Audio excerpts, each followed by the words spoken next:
Certified kapamilya na ang longtime kapuso aktres at modelong si Kim Domingo.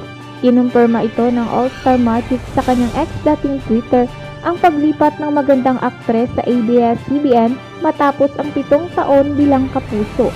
Nagsimula ang kanyang karir bilang isang contestant sa Little Miss Philippines ng noontime show ng Itbulaga noong siya ay 5 taong gulang pa lang, kung saan siya bilang money girl sa dating programa ni Willie Revillame na well-time big time ng TV5 noong 2012. Isa siyang regular figure noon sa gag show na Bubble Gang mula sa 2015 at naitampok siya sa ilang serye ng Kapuso Network. Huli siyang napanood sa Pinoy adaptation ng Startup noong 2022.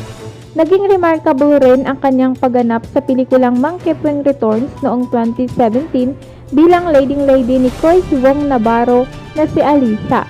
Sa kanyang napipintong pag-over the bakod sa bakura ng ABS-CBN, siya ngayon ay napapabalitang sasabak na agad sa isang mabigat na proyekto.